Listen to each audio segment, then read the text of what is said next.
So, to set the scene, Frances McDormand brought an important conversation to the public eye when she famously endorsed the concept of inclusion riders during her 2018 Academy Awards acceptance speech. Professor of Communications at USC, Stacy Smith, introduced the term inclusion riders in 2014, and now she leads a think tank at USC named the Annenberg Inclusion Initiative. The AII offers a template for how this initiative can be implemented in the form of a rider or an addendum to a contract.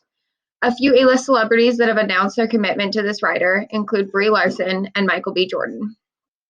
I think that it's incredibly important to examine the language put forth in this rider, so let's examine the statement of purpose as it's presented on the actual template that is publicly available on the AII's website.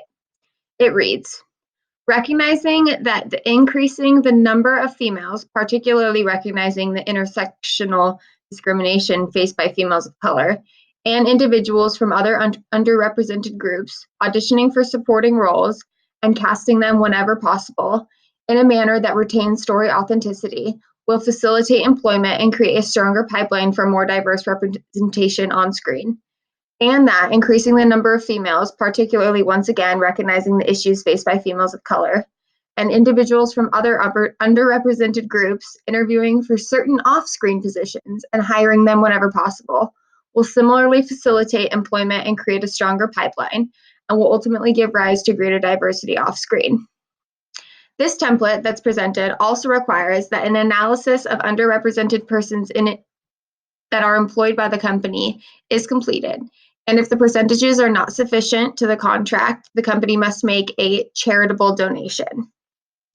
It should be celebrated that this initiative seeks to improve an aspect of Hollywood that is sorely lacking.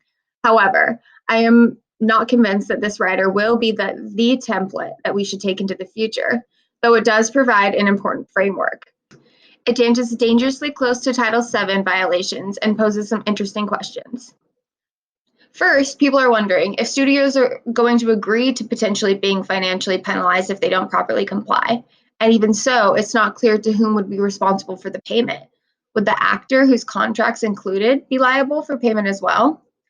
The broadest area that offers space for negative outcome is the possibility of reverse discrimination suits that take shape in Title VII suits.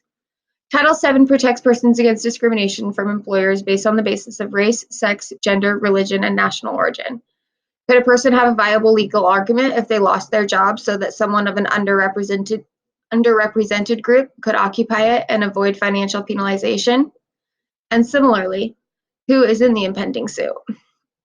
The Belmont Law Review, written by Emily Waldman, explains that Title VII offers employers with 4 defenses which are a product of consumer preferences.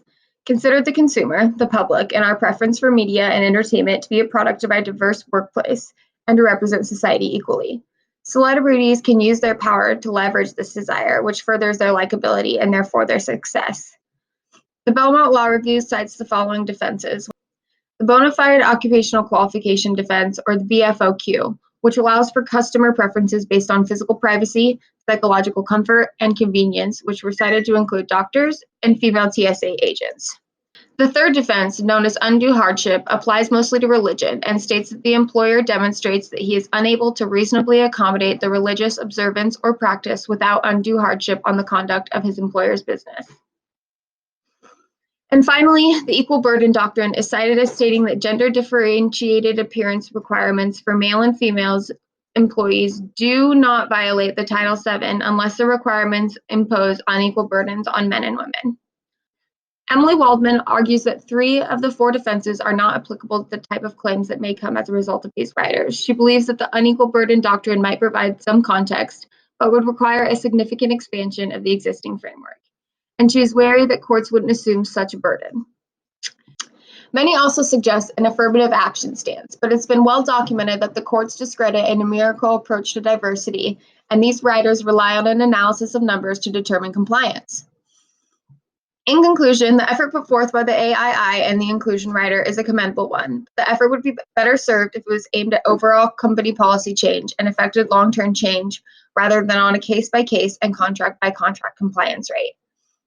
It's clear that because the Supreme Court doesn't recognize a numerical approach, that it's not the proper one.